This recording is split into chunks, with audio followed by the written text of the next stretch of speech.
Maraming salamat, Engineer Roel de la Cruz. So, ayan po, please hold your questions until the Q&A portion of this briefing and press conference. To follow that presentation on DRR space data mobilization, our next speaker will be talking about the use of different types of open source data for disaster response and environment monitoring, specifically for volcanic unrests and agricultural droughts. So ano po ba yung mga available po na space data para sa pag-monitor po ng mga disasters kagaya ng pagputok ng mga bulkan at iba pang mga disasters na hindi na-mention earlier kagaya ng agricultural droughts. So yung magsasalita po tungkol dito ay isang Senior Science Research Specialist ng Earth Sciences Space Mission Studies Division. Palakpakan po natin si Mr. Mark Jayson Felix. Thank you, John. Good morning, everyone. Pleasant morning to our partner and our stakeholders. Na-mention na ni Sir Roel, Mr. Randy, yung paggamit ng satellite images for disaster response, paggamit ng ground data to validate the satellite data and improve yung satellite observations. And now, I want to show to you how models, specifically forecast models, can add value on top of the satellite images and ground observation for enhanced disaster preparedness and response. So this will just be the content of what I will be presenting. So hopefully I'll be able to show to you why it's important to do predictive modeling or forecasting and how we use yung harmony nila ng models, ng satellite images, and ground observations for enhanced preparedness and response during disasters. And let me show you two examples na banggit ni Joe. One is on agricultural drought and one on volcanic activities. And lastly, how we, all of us, can be part of being part of the science in this regard. So let me just show you yung disaster management cycle. I think a lot of us are already familiar with this. During a crisis, what we can do during the crisis is to respond, and after the crisis is to do the recovery steps. But before a crisis happens, there are two things that we can do. We can do prevention and preparedness measures. But there are certain disasters po that we cannot prevent. For example, eruption ng volcano. I don't think we can prevent that, right? And also yung pag-occur ng drought due to El Nino. Some things that we cannot prevent. But there are things that we can do to be prepared to mitigate yung impacts ng mga disaster na yan. So if we look at dun sa different layers ng end-to-end chain, dun sa mga observation of providers and users, there are two things that we can see here. So in case ng preparedness and response, mayroong certain input na mahalaga for us to be able to do that. And that is identifying different scenarios, disaster scenarios, and having this forecast or early warning for us to have a good preparedness and response measure. So, bakit nga ba mahalaga ang predictive models and forecasting? Most of the time, we hear forecast sa weather, right? So, ano ba yung magiging weather kinabukasan, saan dadaan ng bagyo? That's one example of using forecast and models. But we can extend the use of models beyond weather forecasts. So here, in the case of disaster, we can use these models to simulate different potential disaster scenarios. First, to formulate early warning mechanism for our preparedness, and second is formulate strategic mitigation response. So that's the very importance of having these models. So now let me give you an example on how we used that and did it for two particular disasters. One is the ongoing monitoring of the volcanic activities in Taalen, Mount Mayon. Another one is the things that how we use these models for preparing for the incoming drought.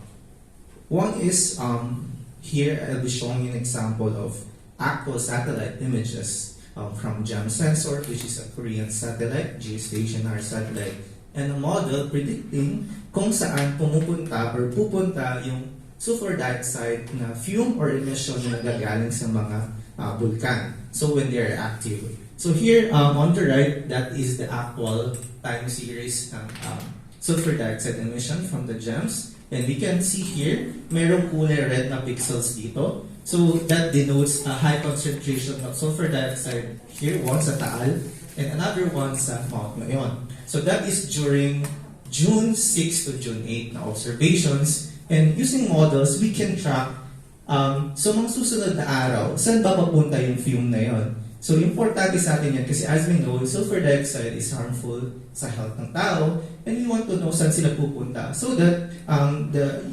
citizens na madadaanan ng fume na yon, whether makipag-interact ba sa kanila yon or sa ground, is magkakaroon sila ng idea. So, itong mga lines na yun, it just shows, for example, kung saan possible na pumunta yung mga sulfur dioxide na plumes or emissions. So here we can see na papunta sila sa direction na yan, and same thing sa Taal.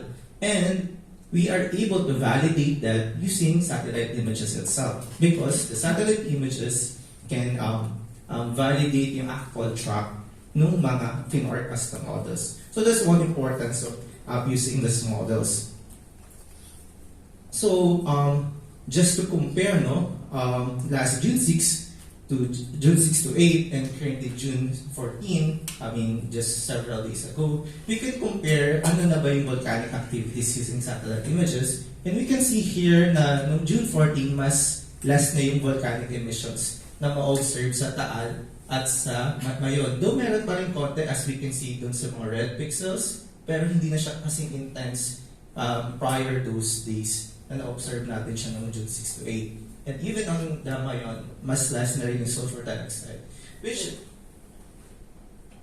and also we can see here, as we know, tinaas na rin atang alert sa Canlaon. And this is sa Mount Canlaon. It's showing signs na meron na rin volcanic activities doon. So using satellite images, all of these we can see at once. So sa buong Pilipinas, and actually hindi lang sa Pilipinas, and even sa buong Asia Pacific. Ganun kalawak yung sakop ng satellite image na to. So hindi lang kami yung pwedeng maka-access na to. These satellite images are open access and can be also accessed by the public. So you can just go to this particular website. So later we can share it with you the slides naman. So you can go to this link. So when you go to this link, ito lang magiging interface na makikita nyo. So you can select anong date kayo gusto tumingin ng observations, anong klaseng output. So dito pwede nyo piliin niya ng nitrogen dioxide, sulfur dioxide, etc. Then it would show you all the available images na sinelect mo nung time period na yan. And you can see the same maps na pinakita ko sa inyo. So you can do that thanks to the geostationary environment monitoring spectrometer na nilaunch ng Korea last 2020. Now, another way of using models is that just in case sumabog yung Mayon, saan kaya pupunta yung ashes niya several days after or hours after? And that is the power of using models.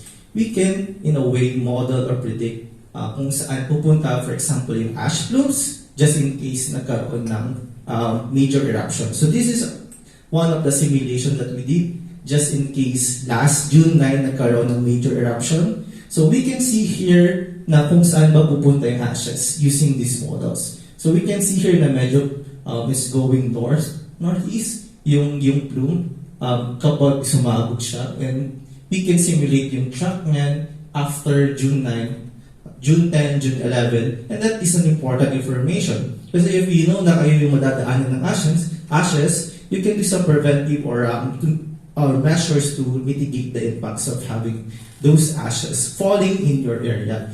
Kasi hindi lang naman sa human may negative effects ang ashes. It has negative effects din sa mga halaman and sa mga hayop. So those are things that are important for us to be prepared on these particular scenarios. And those simulations will allow us what we can do and how we can prepare in case of this disaster scenarios. So those are the importance or how we can use models, for example, and that's for volcanic activities. Next would be on agriculture drought. I think this is something that we are already expecting. No? We are in the El Nino, and we are using satellite-based information to monitor, for example, last 2019, what happened during the drought period, what areas are severely affected, and what areas are able to respond accordingly. So that is thanks to the satellite image, we can see those areas, as we can see on this particular maps. But aside from monitoring using satellite, we also use statistical models to predict, for example, this 2023, anong mga lugar kaya yung heavily ma-impact no drought. So that's the power of modeling. And now, actually our group will be holding this particular validation, ground validation to some certain areas here in the Philippines to check if the accuracy and the validity of our models. So I would just like to highlight that these things that I've shown to you, they are still in research and development aspect. Hindi pa siya yung pinaka-operational, but we are on the steps of trying to validate them. Two things.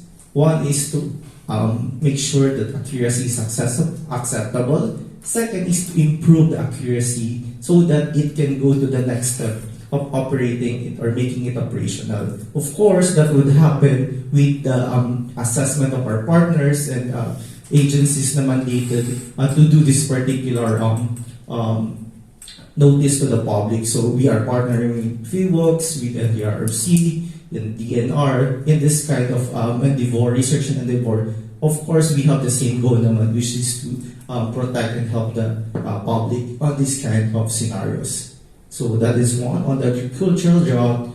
And so lastly is now, how can the public be part of those things that we are doing dun sa satellite observation, sa citizen science? So in terms of validation and improvement, there are two ground observations that is possible. One is when we use the ground sensors. So that is more technical. So yung mga professional, usually yung nag-operate ng mga ground sensors that, as you can see here. So we use the measurement of ground sensors to validate our models and the satellite images. So for example here, the color black is the ground sensor, the color red is the satellite data. So we are trying to validate them, improve the satellite observation and the models. But also there's another form of ground observation which can be done by citizens or ordinary citizens, such as nung nagkaroon ng Taal eruption, there are certain people that have been part of the citizen science activity wherein they report kung meron bang ash sa area nila, and if yes, gaano kakapal yung ashes, and if kung kaya nila kumuha ng samples, they take samples, and those samples and those information are helpful for scientists to be able to characterize yung nangyaring eruption, kung paano nag-disperse yung ashes, and that will help us improve better yung mga models na ginagawa natin, yung mga observations natin for the next time, just in case it happen again. For example, sa Taal, we know it's being active again. So those are the things na naging part yung mga citizens noong 2020 are helping the scientists to be able to help us understand better yung mga ganitong phenomenon and how we can prepare better in this kinds of scenarios. So forecasting or those predictive models can be further improved using the satellite and ground observations, leading to enhanced disaster preparedness and response. So I think that's one of the messages that I want to leave. So I think that's all for my presentation. Maraming salamat sa pakikinig. Maraming salamat, Mark, Jayson, Felix, for that presentation on disaster response and environment monitoring, data for volcanic unrests and agricultural droughts.